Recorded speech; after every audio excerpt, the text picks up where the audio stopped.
What's going on, everybody? Welcome to the Type 1 Lifting Podcast. I'm doing my first ever contest for this podcast. All you need to do is to enter in this podcast is three things. Subscribe to the channel, leave a 5-star review, and also write a review. It's going to be starting with this episode with Jake Marconi all the way down to the end of September. What I'll do is I'll pick someone at random, and you'll be getting some free Type 1 lifting gear. So all you need to do, like I said before, subscribe to the channel, leave a 5-star review, and also write a review. Best of luck, guys. Super excited for this episode. Have a good one.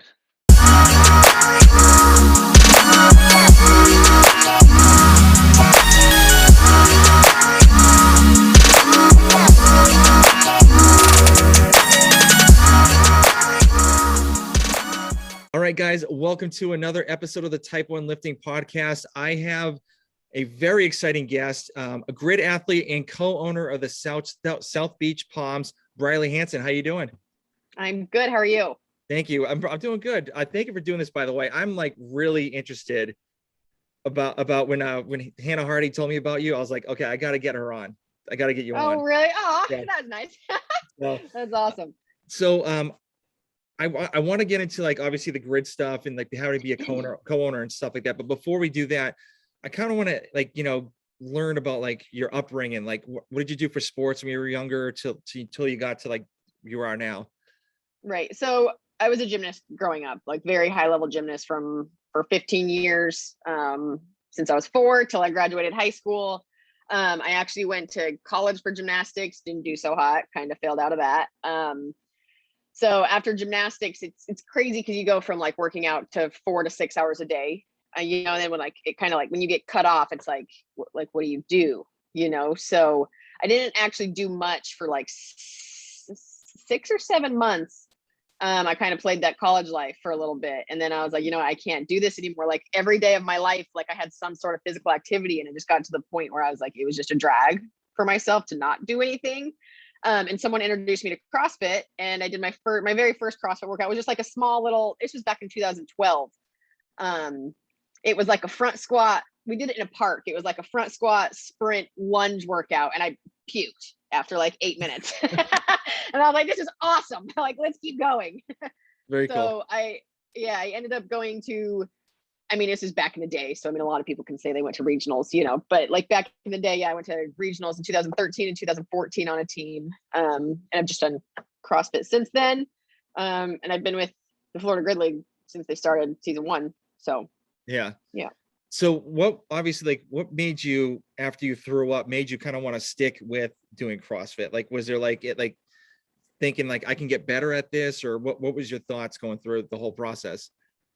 Yeah. So I think just the challenge in itself, like as a high level gymnast, like learning a new skill is like very frustrating, and it takes like a lot of time, but you have like, once you start it, or like once you have like that vision, like I'm going to get that, you're going to do it. And it's like, you just like, it sucks at first. And so that's kind of how I felt after that first workout. I was like, this sucks, but like, I'm going to get better at it. Like, this is now what I want to get better at, So just a gymnast mentality of like not being able to do something well and like working to get to it, to like be good at it. So, yeah. Cool. Yeah. So obviously being a gymnast, how was the transition from being a gymnast to getting into like CrossFit gymnastics?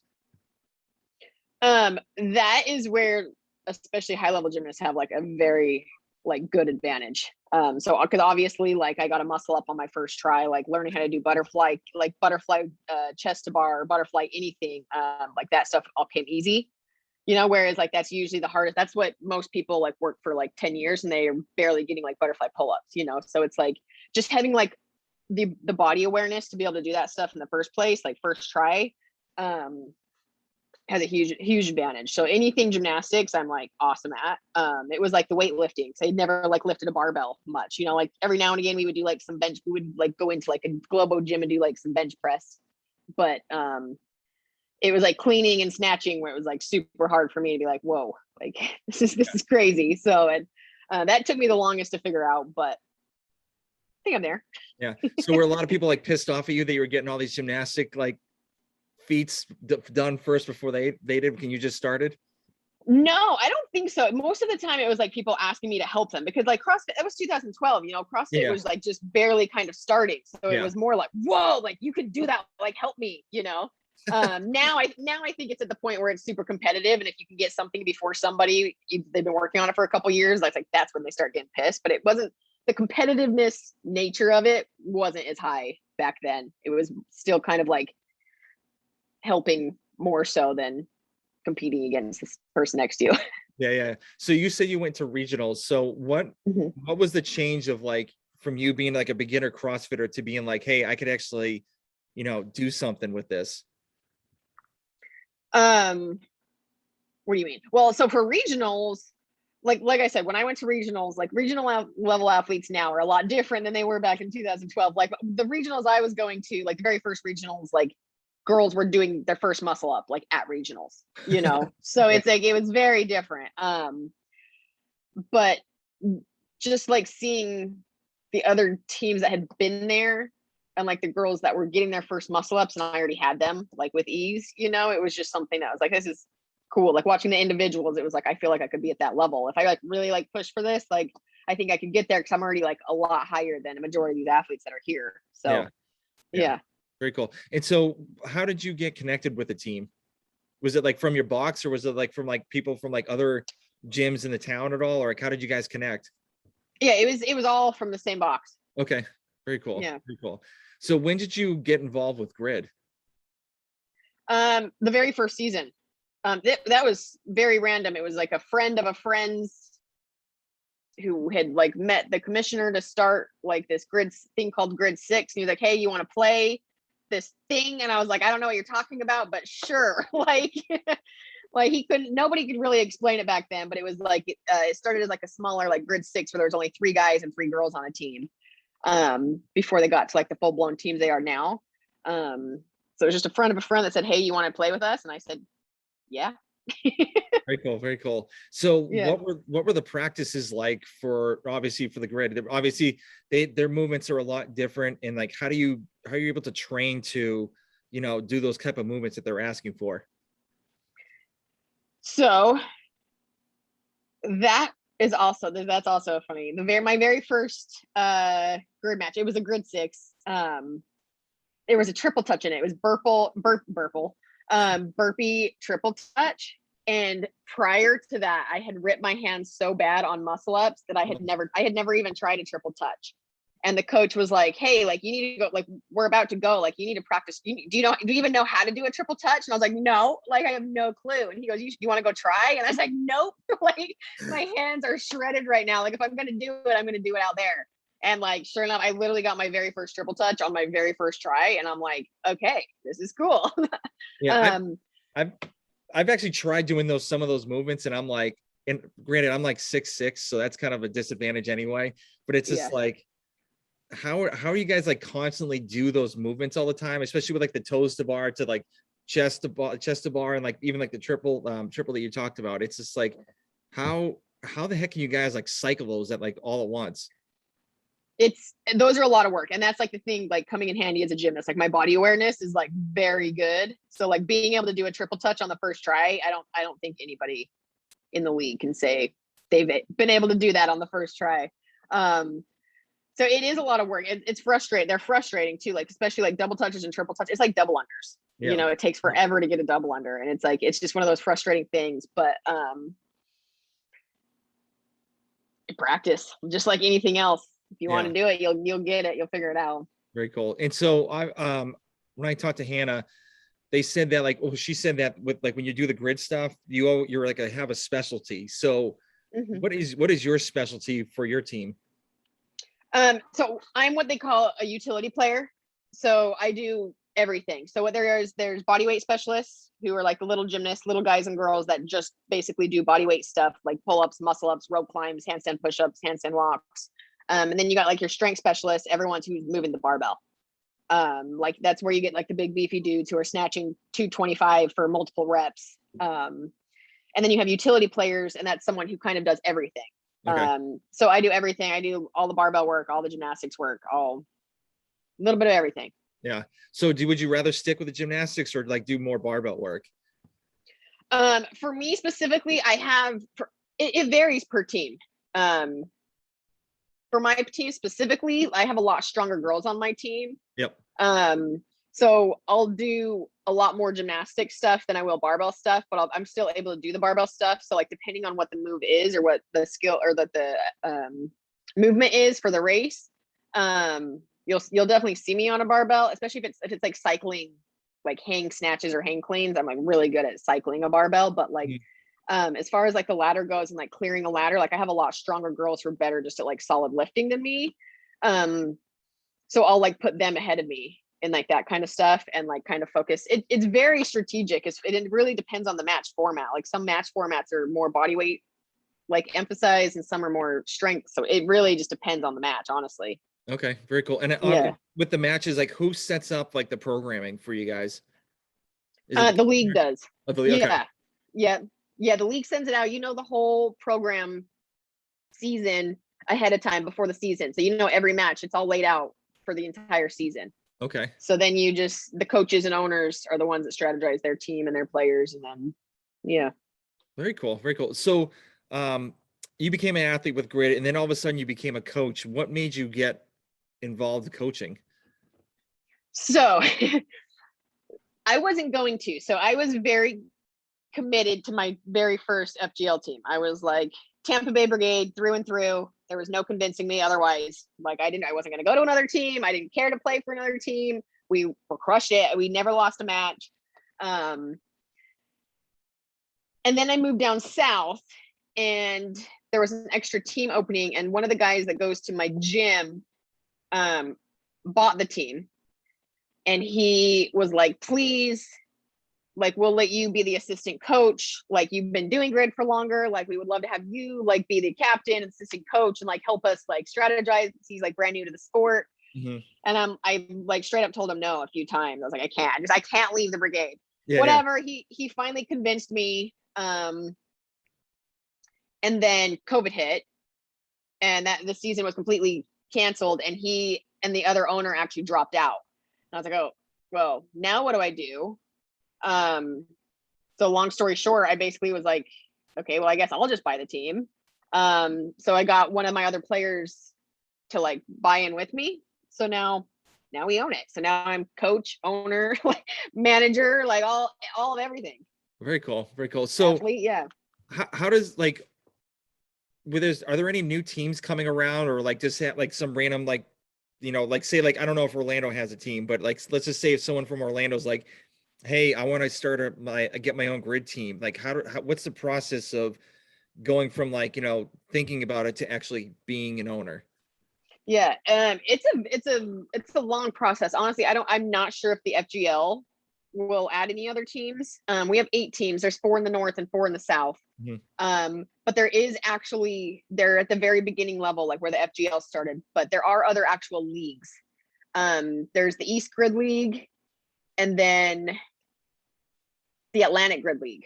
So there's 2 other leagues that have started out and they start out at the base where like at the beginning, I was talking about grid 6s just to get like the community involved and like get them to learn about the sport. And grid 6 anybody can do. So they have like double, single and AAA teams. So it's just like your scaled RX, blah, blah, blah. So anybody and everybody can compete in these.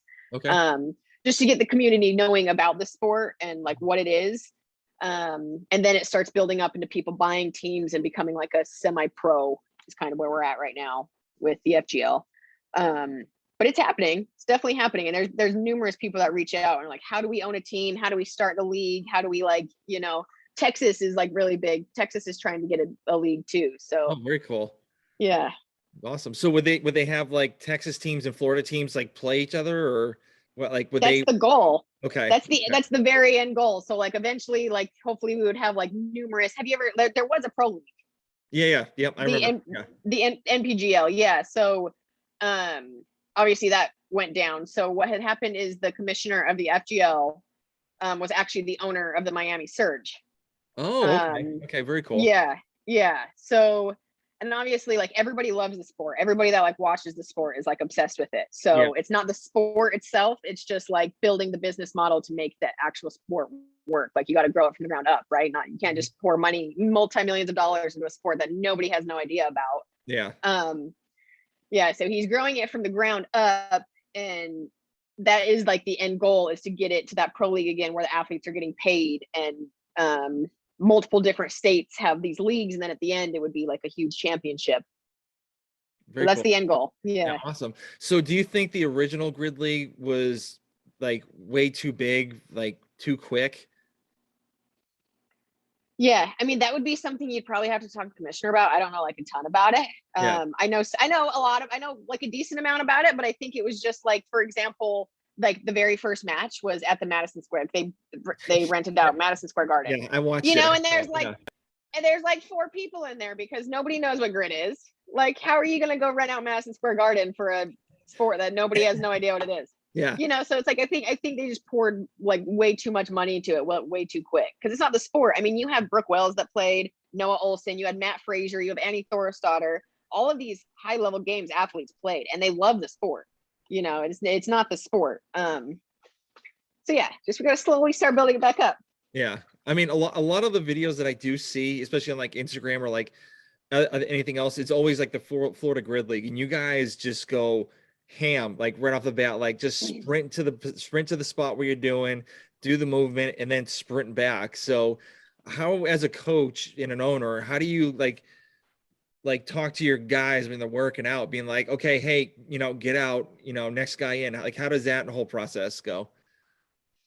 Um,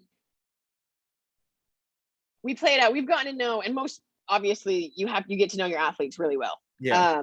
You know who needs to go in, like it's because the match formats ahead of time. You pretty much like know who's going to go where and when. And if you don't, like a lot of people, like you'll ask people to like send videos, just to see who's faster at certain things. And that's the thing that's different about grid and CrossFit, is it's a completely different stimulus. Like you'll get like all these great CrossFitters who like think they're going to be great at grid, and it's different. Like it's a different animal. Like you give your 100% when you're on the grid, you're 100%, like you're at 100% capacity. Like whereas CrossFit, you're like going maybe 65 to 75. You're not exerting all of your energy, so it's different bursts that like regular CrossFit people are like, oh, I could do that like easily. And then you get like a really good CrossFitter to do grid, and they're like, oh my God, that was so hard. And you've only been out there for 20 seconds. It's totally different. It's so much fun, but you get to know your athletes well enough ahead of time that you know where to place them. Mm-hmm. Okay, very cool. So with your team, do you do like, obviously, like let's just say if an athlete's moving to like a different area of Florida, do you kind of do like a trade, or do you just like let them go off to like the net other team and kind of find another position, another person to fill the spot? Like, how does that work? Yeah, so you get, I think we don't have a full roster. There's only a couple teams that have an actual full roster, and I think a full roster, it's either 8 guys and 8 girls or 9 guys and 9 girls. One of the two. It's either 16 or 18 people. I can't remember. But no. So actually half of my team lives up north, like 8 hours away. I have someone that lives in Louisiana. I have someone that lives in New Jersey. And the Jacksonville team, actually like 90% of their athletes live in Texas. So yeah, they fly in for all of these matches. So it doesn't matter where you live. I think there's only, the Miami team's really the only team that all of their athletes are local. Everyone else has people that are out of state. Wow. Okay. And then like Yeah, you do, obviously there's like eight matches. So how long of a span does that last? the match itself. No, I'm just saying like, the season pretty much, sorry. Oh, the season. It varies. Like they're switching it up. It's kind of changed every year. Because we try to work around CrossFit, because a lot of the athletes are CrossFit athletes. Yeah. So we got to work around, Wadapalooza and the games. Like we have a bunch of like people that are playing for the teams that are like gone to the games, so we got to work around CrossFit a lot. So the season's kind of moved and shifted every year a little bit, but generally they're like 2 to 3 months. Okay. All right. Very cool. So, where do you see your team like for the future? Winning everything. No. Yeah. We are 4-0 right now. Nice. Hoping to keep that streak. Honestly, I think and it's crazy because I've had almost every single team, like team owner and head coach, come up to me and be like, how do you have like such a cohesive team? Like, how did you do that? And I'm like, I Instagram stalked and I asked people to be on my team. That's all I did. But no, my team is like very cohesive. So, and like, that's like one thing with grid is like, if you don't have good communication with every single one of your athletes, and if all of the athletes don't get along, like it doesn't go well. Like you can't have one athlete bickering at another athlete, because then it just relates to everything going down the grid. So as far as like where I see my team going, honestly, I think we have the best cohesiveness in the league. So I think that's going to get us extremely far. Very cool. Yeah. So how do you handle like difficult situations with like little like arguments or something like that with teammates? You just kind of say like, hey, not now, wait till later, or like how do you involve like that whole team dynamic that you have? I'm always honest and upfront with my whole team. Like there's never behind each other's back, and I have never had an issue. None of my athletes have ever argued. So there's literally been zero issues. And that's what's crazy is like on the brigade, there was never like bickering or issues. It was just that the cohesiveness wasn't ever there. Like there was definitely like cliques, you know what I mean? Like, and that's the sucky part. And so it's like, I didn't realize that until I got a new team, that team was like that, you know? And it's a whole new team now. I don't know. It was just like, so I'm not like saying anything. I don't mean it like that. No. It was like, no, I understand. It was at the time that you were like, when you were there. Right. Yeah. There was never any arguing. It was just like, we know, like it was just clicky. And my group, like all, like for how many different personalities we have on my team, there's never been anybody that's ever questioned anybody or that's gotten in an argument or anything. Like we were in a huge group chat and everyone, like, you send like a workout video, everyone's like cheering you on and like, yeah, like you got this. And I've never had to deal with any argument issues. I hope I don't ever have to. Knock on wood. That's amazing. Yeah. That's really impressive to have that. Because obviously, like even professional teams, they have like beefs with like teammates, and you really don't see like a team that actually is that like molds together like super well. There's always like at least like a couple outliers, but that's amazing that like your whole team is, very, all about the team, very helpful with each other, and like no bickering, which is amazing. So yeah, kudos to people, that's amazing. Thank you. Very cool. So do you guys have like team meetings for like all the like the owners of the of the Florida Grid League to like meet like once a year to kind of gauge on like what the next year plan is and like how to grow the the Grid League? Yeah, no, actually we have a call every 2 weeks. Oh, okay. There's a whole team owner call every 2 weeks to talk about anything and everything. Yeah. That works. That's very cool. Yeah, we're all the team owners love each other. It's honestly like a whole, like, it all comes down to like the team owners and like what the team owners think like is best. Like that's what's going to help it grow, Yeah, I agree. I like the 2 week thing. So typically like once a year, and it's just like, is that really worth it? So nope, every 2 weeks. Awesome. So where do you typically have like the match? Obviously I know it's in a box, but like do you have like certain gyms that you actually like use a space on like the weekends or whenever the matches are? Yeah, so actually up north we have them at a place called Valor Fitness. They're they're an equipment company, and they're our main sponsor. They're actually the main sponsor for the FGL. Okay, cool. So all of the North matches are held at Valor, which is a huge warehouse. So it's not even a gym. It's basically just like an empty warehouse for the FGL. The owner of Valor just like is obsessed with grid. So he has flags up of all the teams and everything. It's super cool.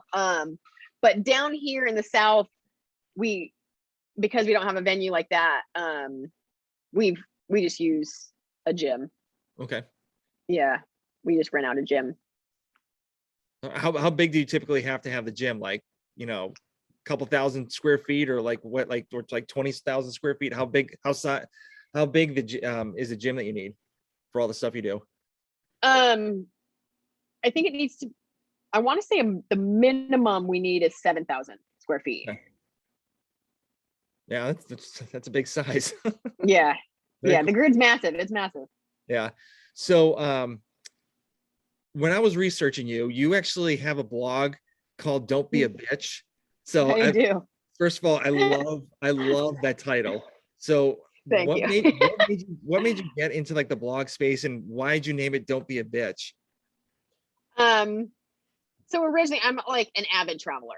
Like I love traveling. I wanted to start a travel blog. And I'm a decent writer. Like I love to write, and I just never published it.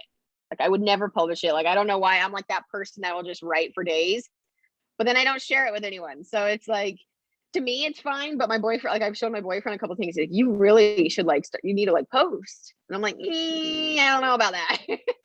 um and it ended up like he's like, I think you could like really like inspire people if you start writing and like getting your like stuff out there. And so I still don't have very many posts on my blog because I have like a million like sitting in my Google Docs, and I'm like, I don't know if I should like edit them or finish them, or like, I don't know. So it started as me wanting to do a travel blog, and then my boyfriend's like, you're really good, like you should do it. And I'm like, I know, just one of those things that I never followed through with. And so he helped me follow through with it. And Don't Be a Bitch kind of came from that too. It's like you got to just kind of do it. Like if you're gonna do, like, don't be a bitch and just do something. Like you got to do it, Yeah.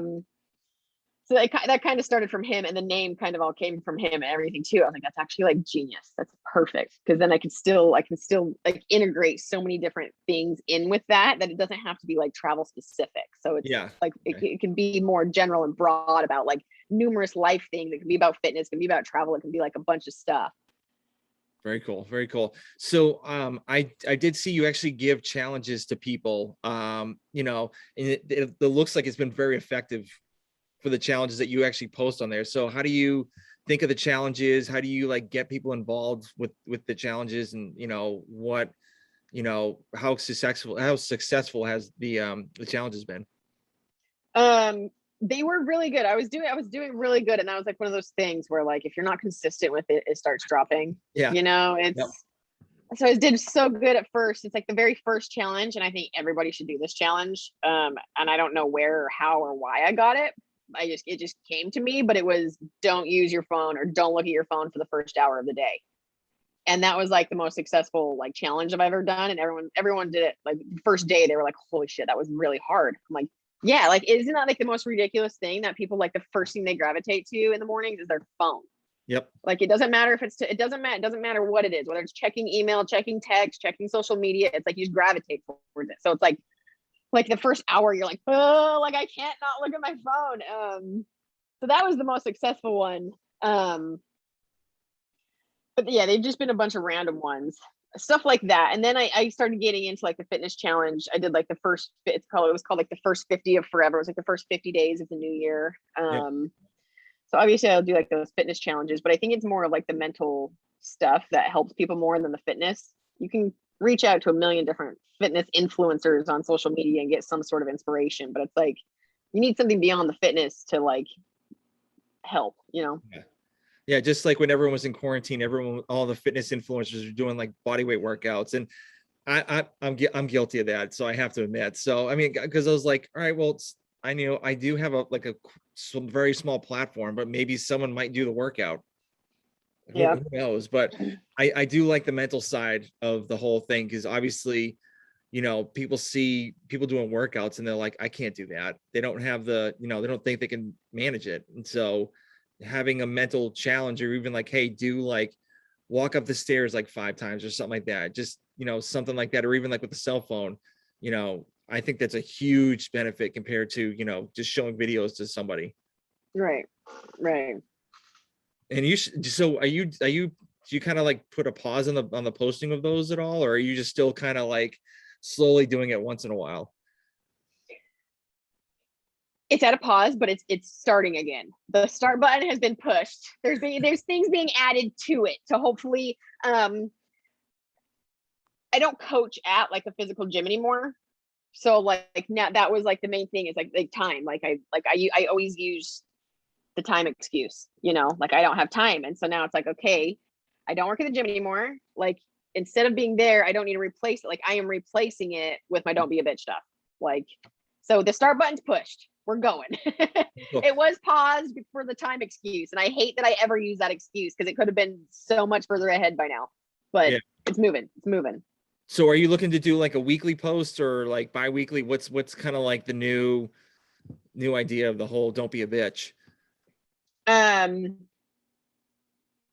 haven't released anything yet. I haven't really said anything yet. I probably won't do weekly or bi-weekly. I'm thinking maybe monthly. As far as don't be a bitch, like the mental challenges, maybe monthly. But I'm adding onto it in a different way. I'll say that for now. Okay. I don't want you to spill the beans yet, which is perfectly fine. Yeah. So, yeah. I mean, that's for me starting this like podcast, like instead of don't be a bitch, mine was like, screw it, just do it. So, and I like that. I like that. I got that from a book from Richard Branson. He wrote it, and he was like, his motto was like, just do it, screw it, just do it. So like, that's how he met like Phil Collins, just saying screw it, just do it, like him, like doing other things. And so, I've said this story before, but I originally had like 2 other people to do this podcast with me, but it was like the scheduling wise was just impossible to find, 2 people and like 3 people all at once and to do a podcast. So I was like, you know what, screw it, just do it. I'm just going to do it by myself.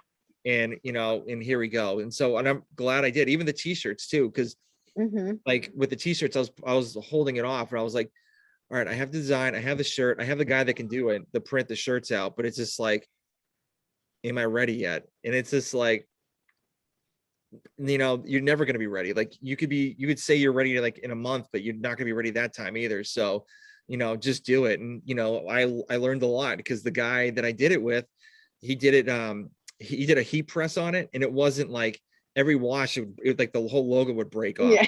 So I was just like, okay, I need to get someone that can screen print. And so I was like looking around for that. And then like, it's, it was like, there's a lot of speed bumps for owning a t-shirt company and even doing a podcast too. And it's just like, I've learned so much from, doing stuff like this. And I recommend you should, like, at least with blog posts, like at least try to do it like once a month, like once a week, at least. Right. So, just staying consistent is huge. So yeah. That's bad days. Like that's also like the mind factor, like that I talk about in like some of the, I don't know, it's in the intro somewhere on my blog. Is just like the mental like mind thing. I was about to say the F word. No, you're okay. You can drop this F-bomb. It's all good. Oh, it's literally said the mental mind fuck of just not following through with it. It's like, 'cause they're sitting there. It's like, why am I not just posting them? Like they're there. It's not like they're done. It's not like I don't have anything I can't post. Yeah. It's not like I'm having like a writer's block. Like I have things that I post. I'm just like, it's terrible. It's a terrible mind thing, but screw it, just do it. I gotta do it. Yeah, pretty much. I mean, that was a huge help learning that whole thing. And and my wife's a fashion blogger too, so she has like a huge following on social media, and like she's always posting stuff like every single day. Like, and it's just like, for me, like this past couple of weeks, because like I got COVID and stuff like that, I can't work out. And if like you literally look to my weight room, it's like just like ladders and shit everywhere. So, and it's just like, it's hard to even do a workout when you're sick and you got to watch out for your family too. So it's just like, I want to post something, and then there's another thing, I don't want to post just like some random crap. Right. But speaking of posting, I did see a post that you don't like posting like your lifts on Instagram. Yeah, I don't ever do. I don't know why. I don't really ever usually video them.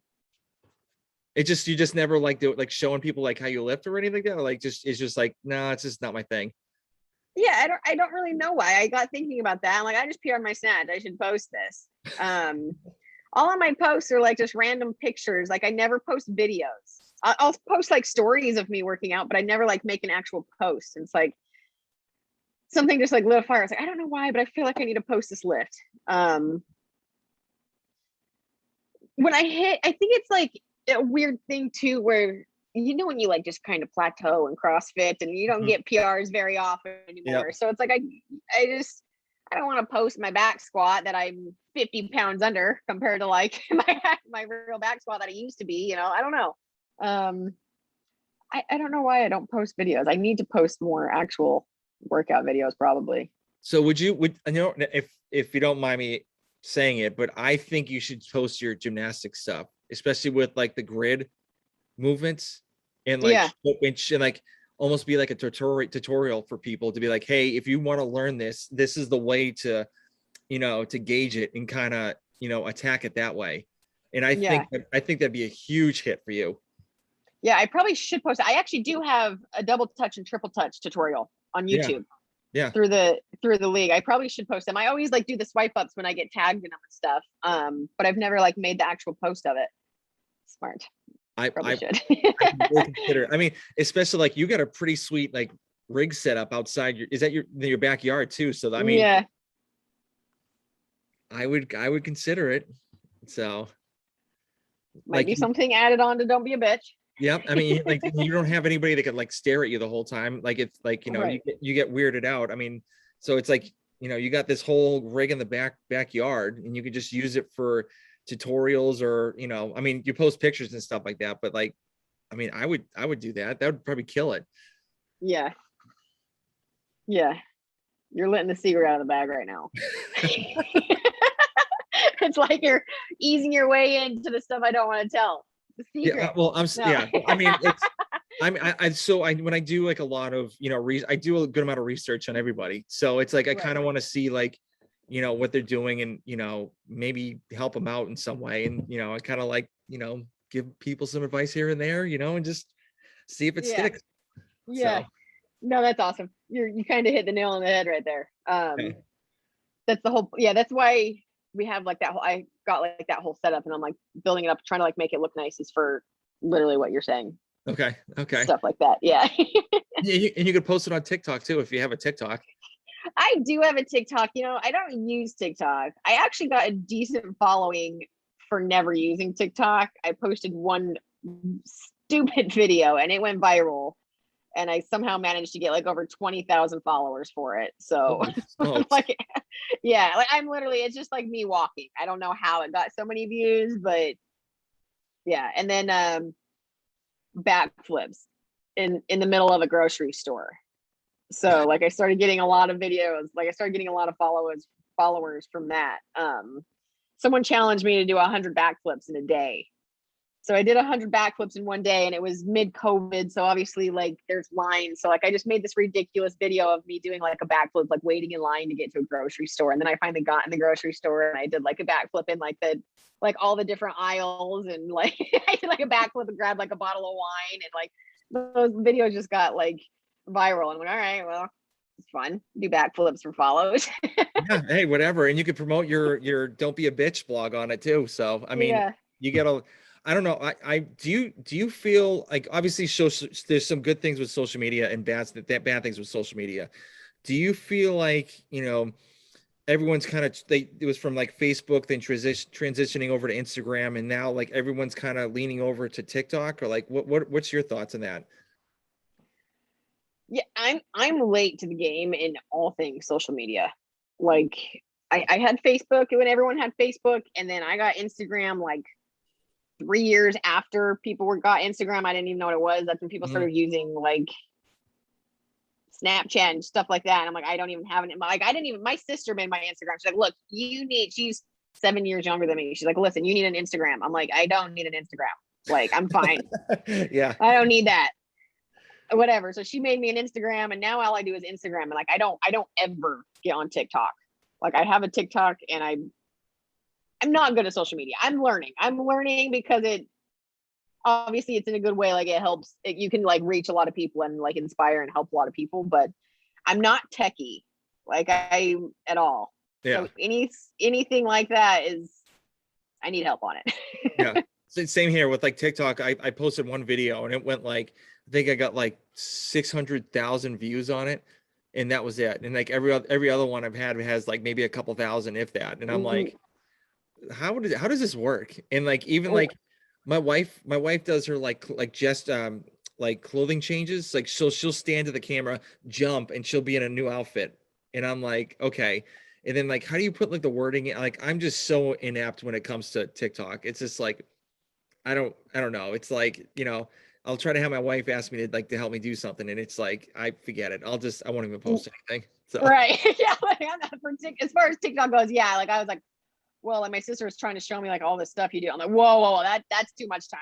Yeah. I just need a 15-second video and I just need an upload. That's all I need. Like Yep. I don't need no 30-minute like figuring out how to transition from the jump to the, not for me.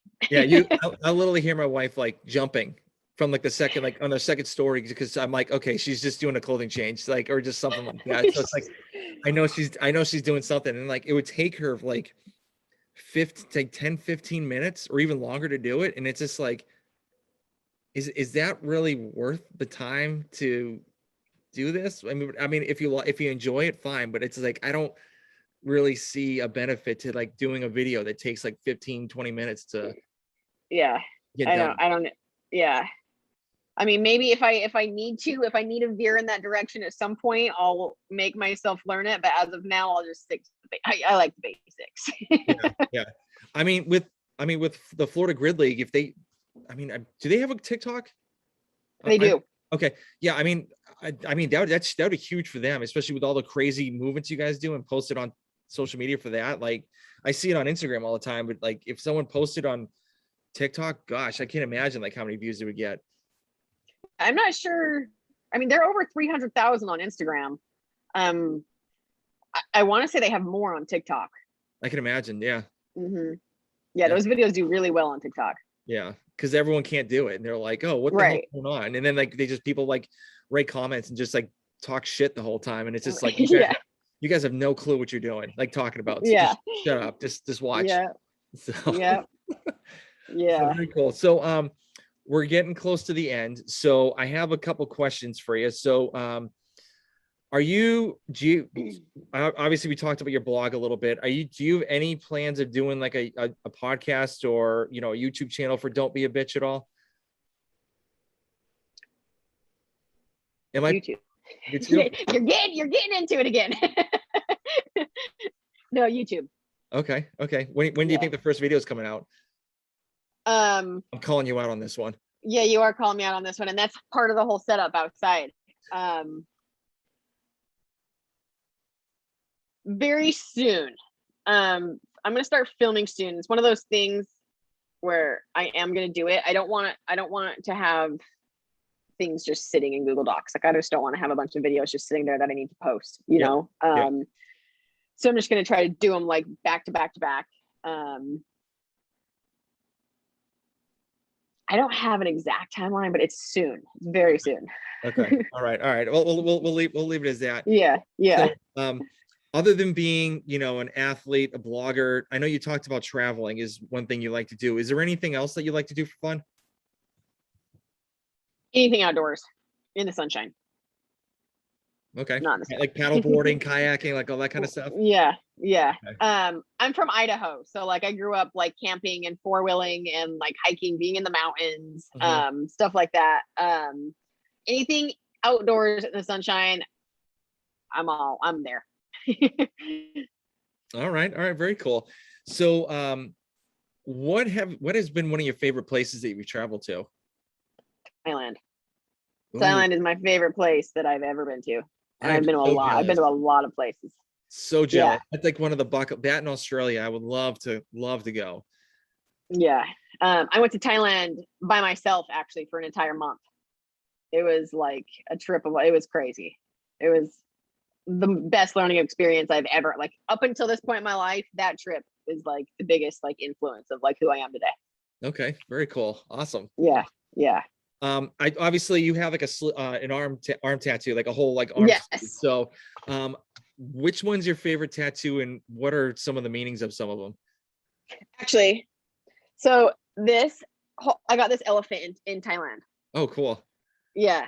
And it's so funny. Well, one, I knew like Thailand just took a little piece of my heart, and I was like, I need to leave Thailand with something other than, something that's going to break in my suitcase probably. But it was crazy.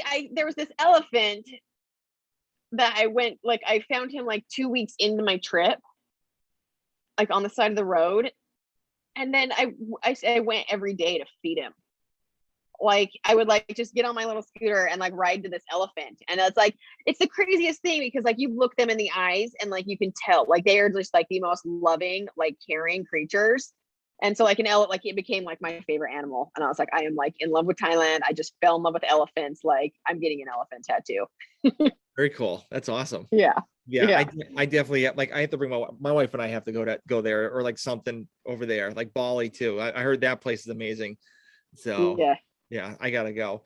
So let's just say, you stopped being, you stopped your blog, you stopped doing CrossFit, you stopped being an owner. How do you want people to know you as? Some sort of like, I want people to like know me as an inspiration of some sort, whether that be like through Don't Be a Bitch. I know like I've had like numerous, it's crazy because for the little amount that I've done with Don't Be a Bitch, I've had so many people reach out and be like, look, like you've helped me a lot, whether you know it or not. Like these little posts where that you were like a hellion of a child basically, and then like you've grown into what you are now, like just like inspired them like beyond like the physical thing, it's cool that like people look up to me as like a fitness inspiration. That's cool, but there's like a million people out there that can do that. I want to be more than just fitness, like, and that's what I was saying, like the mental thing of it, because I feel like I'm such a like a head case in myself, and not very many people talk about that. People are like, oh, my fitness journey, like I used to be this and now I'm this. It's like I am a head case. I'm still a head case, and like I want to let people know that like I have like actual issues, like internal issues myself, like that, and I've like overcome things to get to where I am now. So just more of like an inspiration outside of fitness, something like on top of fitness that I can help people with. Okay, very cool. So do you have a favorite book you like to read or like to give out as a gift? Oh my gosh, I hate reading. No, actually, if I were to ever give a gift now as a book, it's called Who Moved My Cheese. Okay, never heard of that one before. Okay. This is so funny. I went to St. Thomas. I went to the Virgin Islands a few months ago, and our Airbnb host, such a cool dude. Like we got talking to this dude for a long time, and we got talking about books, and like I was like, I hate reading, and he goes, I'm telling you, you need to read this book. It's like written for a kindergartner. Like anybody can read this book. It takes an hour to read, not even if you're really good. But it's like it's such. I would. That's if I had. That's my answer to that question. Who moved my cheese? I think everybody should read that. Okay. All right. Do you know who wrote it? I actually have it right here. I keep it on my desk or on my coffee table just so I can look at it and be reminded about various. Spencer Johnson. Okay. All right. Cool. All right. Yeah. Hey, if it's a quick read, I'll definitely read it. I'm down good. for that. I'm trying to get back into reading a lot more because obviously having two kids, it's a little difficult, and like obviously podcasting. So I try to get like since I've been like stuck at home with COVID, I've been kind of reading a book a little bit, and I'm actually reading the new Chip Gaines book, No Pain, No Gains. Okay. So I mean, it's not bad. It's about networking. So I was just like, yeah, I like him. I think he's a pretty kooky guy. So I was like, all right, let's read his book and try that out. So yeah, you like it? yeah, it's pretty good so far. I mean, yeah, I'm reading right now. I'm at the part where he's talking to his in-laws are like talking about him, and so he told a bit of story of like how he first introduced himself to Joanna's father, and he would have like cowboy boots, like tube socks up to his knees, like jean shorts and like this raggedy old white shirt, and he asked her dad to see if he could date her, and he's just like looked at him and said no. It took a little while to like break into like to actually like date her for the first time. So right. yeah. Oh man. Okay. It's funny. Nice. It's all right. It's not bad. So yeah. All right, next question. What's in your gym bag? Too many pairs of knee sleeves. I don't know why I have 4 pairs of knee sleeves. A belt, thumb tape, punch gunk. I use punch gunk a lot now. It's like better than icy hot. Oh, okay. I put it on like before, like I have terrible knees, so like it helps let me like my knees warm up. Yeah. That's like it. like a lot of thumb tape actually. I don't wear grips and I don't wear lifters. So like all that normal stuff. I jump rope. I got my jump rope. Yeah. Like usually I have like some sort of sweat rag in there. Okay. Or towel. Cool. Okay. Awesome. All right. So what are your goals for the rest of the year? It could be personal, could be like, grid league, could be like, your blog, or it could be anything pretty much. Yeah. For the rest of the year, win grid championships. On a personal note, get my secret. My secret should be out by the end of the year. Okay. And it should be in full swing by the end of the year. Okay. That is my goal. Yeah. All right, cool. All right. Yeah. Very good. All right. So where can people reach out to you if they have any questions about your blog or the challenges or like grid league, or, obviously you've already had people asking you about starting a team and everything like that. So where can people reach out to you? My Instagram is Bryleigh Hansen, BRYLEIGH HANSEN. Or email me it's Bryleigh at don'tbeabitch.blog. Awesome. Very cool. Well, thank you very much for doing this. I really do appreciate you taking the time just to talk to me and kind of, hear your experiences through CrossFit and actually the grid league too. Awesome. Yeah. Thank you so much for having me. All right. Thank you.